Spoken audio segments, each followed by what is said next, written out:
My story began in December 2019. I was at the World Trade Center shopping for Christmas gifts when I saw this stall selling items that had Bible verses on them.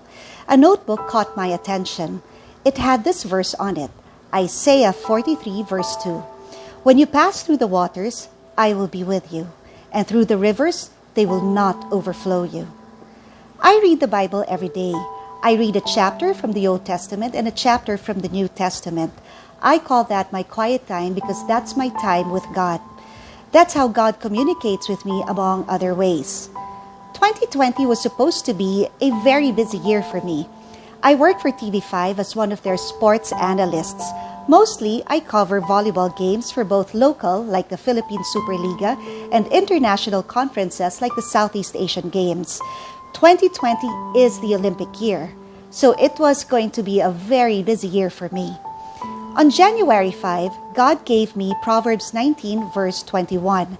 Many plans are in a man's heart, but the counsel of the Lord will stand. The next day, He gave me Proverbs 20 verse 24. Man's steps are ordained by the Lord.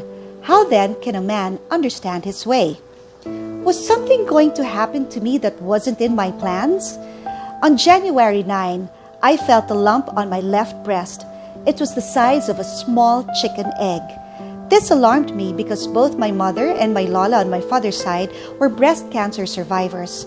At first, I could not believe it because I had annual consultations with my surgical oncologist and had yearly mammograms and ultrasounds. I also did self-checks, so it was impossible for me to miss this lump. I went to my surgical oncologist the next day.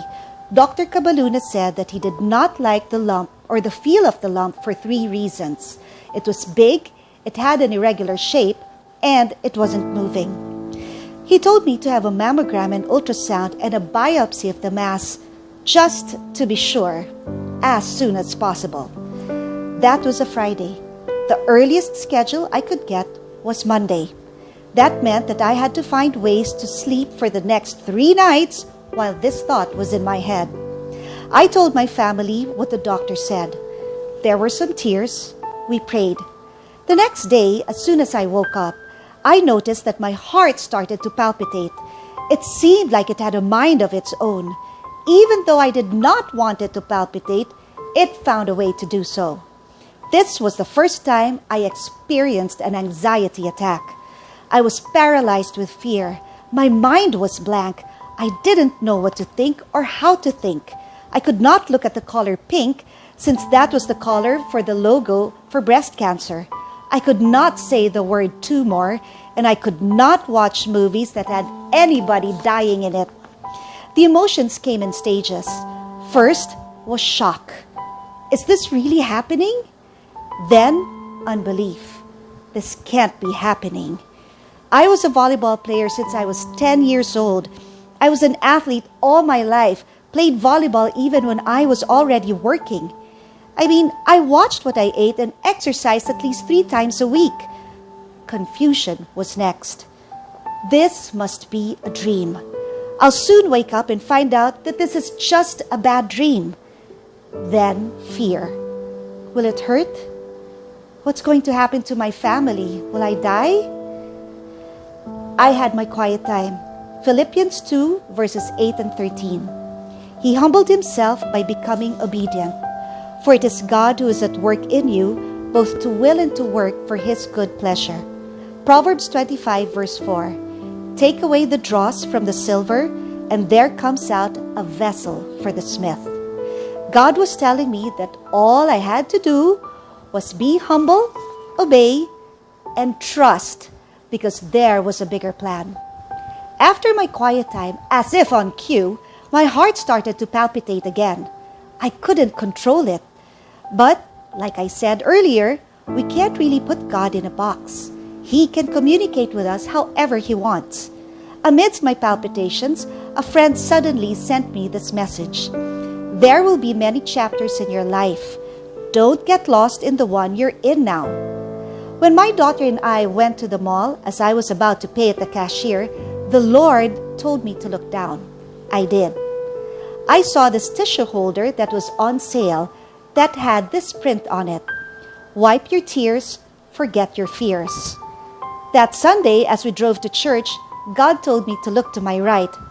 I did. Another sign was there for me. Inspiration developing soon. When we got to church, the reading was Psalm 116. I cried so hard when verses 8 to 9 were read. For you have saved my soul from death, my eyes from tears, my feet from stumbling. For I shall walk before the Lord in the land of the living. You know, I cried so hard because I knew God was talking to me again. I had the assurance that this cancer journey of mine was not going to end in death. The day of the procedure came. I had my quiet time. God gave me Colossians chapter 2, verse 19. He is before all things, and in Him all things hold together. Since the procedure was still in the afternoon, I went to the BIR in the morning to apply for a document. As I was in line for photocopying, fear paid me a visit. But the Lord told me to look to my right. I did. There was a sign, Isaiah 43, verse 10. Fear not, for I am with you. Be not dismayed, for I am your God. I will strengthen you. Yes, I will help you. I will uphold you with my righteous right hand. The results of my procedures came out 4 days later. It was malignant. I had stage 1 breast cancer. The size of the mass was 1.7 centimeters. I needed a lumpectomy, then radiation. Dr. Nelson Cabaluna mentioned the frozen sentinel biopsy. This would enable me, or him, to know if my cancer had spread to my lymph nodes. The day before my lumpectomy, I decided to bring my kids to school. As I was on my way home, I became afraid again. Will my kids forget me? Will my kids tell their kids about me?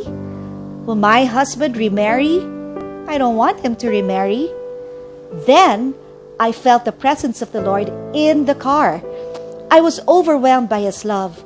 After that encounter with the Lord, all my fears were gone. My palpitations were gone and have never returned. I'm okay for my family to move on should God take me, because 10 seconds in heaven may be 50 years on earth. The frozen sentinel biopsy needed a nuclear doctor. We did not know that. I became concerned. That's extra expense. I had my quiet time. Philippians chapter 4, verses 4b, 5, 6 to 7. In this way, stand firm in the Lord, my beloved. The Lord is near. Be anxious for nothing, but in everything, by prayer and supplication, with thanksgiving, let your requests be made known to God. And the peace of God, which surpasses all comprehension, will guard your hearts and minds in Christ Jesus. We were informed after the lumpectomy that my doctor was able to get the entire tumor out and that the cancer cells did not reach my lymph nodes. The nuclear doctor who did the frozen sentinel biopsy turned out to be the chief of nuclear medicine of St. Luke's. Of course, we expected his professional fee to be at least 100,000 pesos. But God was in control. Dr. Santiago did the entire procedure for free.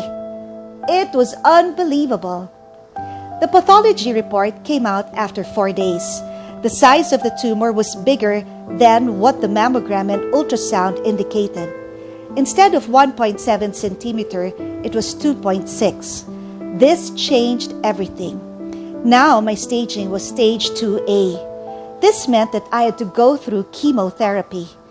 I met my medical oncologist that same day, Dr. Charity Gorospe.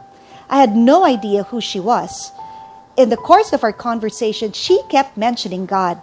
So I finally asked, "What church do you go to?" She said, "CCF." I was shocked. God gave me a Christian doctor. I asked her if she knew Aggie Sartu. I described how I watched her testimony on YouTube, how after watching it, I asked the Lord who her cancer doctor was. God brought me to her. On our way home, we got stuck in heavy traffic. It was so bad, cars weren't moving. The intersections were blocked. I prayed. God told me to look up. In front of us was a truck that had this print on it: "Your story begins here. I stared at it and smiled. After reading it, the cars started moving. Traffic was gone. A lot of other things happened, like, number 1, my initial PET CT scans showed no more cancer cells in my body, but I still needed to go through 8 cycles of chemotherapy for preventive measure. Number 2, I asked the Lord that if He was going to take my hair as part of my training, to please give me a really nice wig that would look good on TV. The wig cannot be expensive. If I can't find an inexpensive wig, I appealed to the Lord to please not take my hair. As God would have it, He led my husband and me to a wig store in Green Hills and made me find a 900 peso wig that looked real. So, God took my hair. Number 3, I asked the Lord to please not take my eyebrows because in television, kilay is life, so they say. God was gracious to me. I did not lose my eyebrows. Number 4, my side effects were minimal. I only lost my hair, had hyperacidity, slight dizziness, weakness in the 3rd and 4th chemos. Those were it. No other scary side effects that were expected from chemotherapy. Number 5, God used me to share His goodness and His salvation story to my family and friends. I was able to share to more than 100 people and still counting since the end of February. Before my cancer journey, I was too shy to share.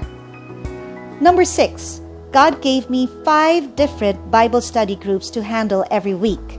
I had no idea that God would use me this way. Who knew?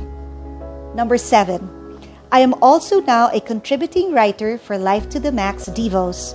Again, another way to tell the world about God. I understood why God allowed me to go through stage 1 cancer first. It's to break me in. If it had been stage 2 right away, I would have reacted differently. I understood why it had to be stage 2A and not just stage 1. It had more impact on the listeners. As I shared the initial diagnosis of stage 1 cancer, there was hardly any reaction from my listeners. But the moment I said stage 2A, people reacted. They listened more to what I had to say. Perfect scenario to share the salvation story. Going through cancer is not easy. In fact, it's the hardest thing I've ever experienced in my entire life. I'm not done with my chemotherapy. I still have 2 more to go. But honestly speaking, given a choice, I wouldn't change anything. I had unbelievable encounters with God that I know would not have happened if I didn't have cancer. I was handpicked by God to have cancer, and that in itself boggled my mind. I am not worthy. There is a bigger plan. This is just my training ground. What an honor to be given a supporting role by God in His plan. We have a magnificent God. I am Chiqui Pablo, saved by Jesus, a servant of Christ.